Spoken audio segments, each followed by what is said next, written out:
कभी ऐसा हुआ है कि पूरी मेहनत कर रहे हैं, हेल्दी खाना भी खा रहे हैं, लेकिन नतीजे हैं कि दिखते ही नहीं। आज हम इसी उलझन को सुलझाएंगे एक व्यक्ति की कहानी के जरिए, जिसने एक बहुत ही आम लेकिन छुपी हुई सच्चाई को उजागर किया। तो चलिए, लाइट वॉटकिंस के इस अनुभव से ही शुरुआत करते हैं। ये बात उस समस्या को बिल्कुल सटीक तरीके से बताती है जिससे कई लोग जूझते हैं। सब कुछ सही कर रहे होते हैं, लेकिन असल में जो रुकावट है वो ठीक नजरों के सामने छिपी होती है। और देखिए, ये स्लाइड उसी संघर्ष को दिखाती है। रोजाना जिम जाना, हजारों कदम चलना और सिर्फ हेल्दी फैट्स खाने पर ध्यान देना, और नतीजा बॉडी फैट वहीं का वहीं। ये मेहनत और नतीजों के बीच का जो अंतर है ना, वही सबसे ज्यादा हताश करता है। तो चलिए, अब हेल्दी डाइट से जुड़े इस सबसे बड़े मिथक को तोड़ते हैं और समझते हैं कि असली खेल कहां चल रहा है।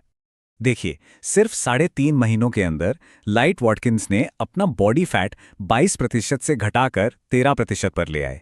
ये एक जबरदस्त बदलाव है। तो सवाल ये उठता है कि उन्होंने ऐसा क्या अलग किया जो इतने सारे लोग नहीं कर पाते। और इसका जवाब शायद आपको हैरान कर दे। कोई मुश्किल डाइट नहीं, कोई जादुई सप्लीमेंट भी नहीं। उन्होंने बस 3 चीजें खानी बंद कर दी: जैतून का तेल, मेवे और मक्खन। जी हां, वही चीजें जिन्हें अक्सर हेल्दी मानकर चला जाता है। और यहीं से हम फैट लॉस के सबसे बुनियादी, सबसे सीधे साधे नियम पर आते हैं। ये कोई राज की बात नहीं है, ये बस सिंपल मैथ है। तो सबसे जरूरी बात है कैलोरी डेफिसिट। इसका सीधा सा मतलब है कि दिन भर में जितनी कैलोरी बर्न होती है उससे कम खाई जा रही है। अगर रोज 500 कैलोरी कम खाई जाएं तो हर हफ्ते लगभग आधा किलो शुद्ध फैट कम हो सकता है। अपनी रोज की जरूरत जानने के लिए ऑनलाइन कैलकुलेटर या एप्स की मदद ली जा सकती है। ये इतना ही सरल है। आधा किलो फैट असल में होता कितना है, इसे समझने का एक शानदार तरीका है। अगली बार जब बाजार जाएं तो आधा किलो मीट का पैकेट हाथ में लेकर देखिए। हर हफ्ते शरीर से इतनी चर्बी का कम होना वाकई एक बड़ी उपलब्धि है। तो असली गुनहगार कौन है? वो क्या है जो चुपके से सारी कोशिशों पर पानी फेर रहा है? चलिए, इसका पर्दाफाश करते हैं।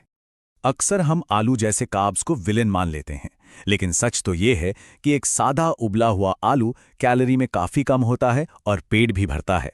असली खिलाड़ी तो है जैतून का तेल, जिसे स्वस्थ माना जाता है, पर असल में ये कैलोरी का खजाना है।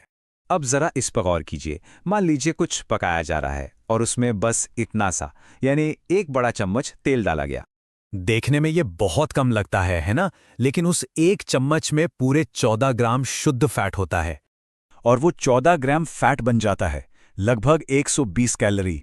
जरा सोचिए, दिन भर में सलाद, सब्जियों और दूसरी चीजों पर कितना तेल डाल दिया जाता है, ये जाने बिना कि कितनी आसानी से सैकड़ों अतिरिक्त कैलोरी अंदर जा रही हैं।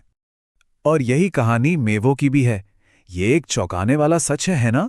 हेल्दी स्नैक समझकर खाया गया पिस्ता का एक पूरा पैकेट 4000 कैलोरीज तक का हो सकता है। ये तो कई लोगों के लिए 2 दिन की कुल कैलोरी के बराबर है। तो फिर इसका हल क्या है? अच्छी खबर यह है कि इसके लिए किसी महंगे तामझाम की जरूरत नहीं है। बस कुछ सरल और सस्ते उपकरण इस काम को बेहद आसान बना सकते हैं। ये 3 चीजें गेम चेंजर साबित हो सकती हैं। एक छोटा सा फूड स्केल बताता है कि असल में कितना खाया जा रहा है। एआई वाले ऐप्स कैलोरी और मैक्रो ट्रैक करने में मदद करते हैं। मैक्रो यानी खाने के 3 मुख्य हिस्से: प्रोटीन, कार्ब्स और फैट। और एयर फ्रायर कम से कम तेल में स्वादिष्ट खाना बनाने की आजादी देता है। फूड स्केल का असली जादू सिर्फ नंबरों में नहीं है। जब कोई अपने खाने को मापना शुरू करता है तो वो अपने आप ही ज्यादा सचेत हो जाता है।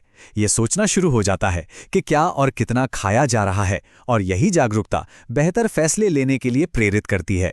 उपकरण तो अपनी जगह हैं, लेकिन सबसे जरूरी चीज है सही मानसिकता।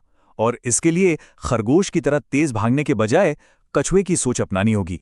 कछुआ दृष्टिकोण का मतलब है धीमी लेकिन लगातार आगे बढ़ना। एक ही दिन में सब कुछ बदलने की कोशिश करके थक जाने से बेहतर है छोटे छोटे कदम उठाना, जिन्हें लंबे समय तक निभाया जा सके। याद रखिए, ये एक मैराथन है, 100 मीटर की दौड़ नहीं। इसे लागू करने का ये एक बहुत ही प्रैक्टिकल तरीका है। कोई एक छोटा सा लक्ष्य चुने, जैसे कि अगले 7 दिनों तक अपना खाना तौल कर खाऊंगा। लक्ष्य इतना आसान हो कि उसे सबसे व्यस्त दिन में भी पूरा किया जा सके। जब ये लगातार 7 दिन हो जाएं, तभी कोई अगला कदम उठाएं।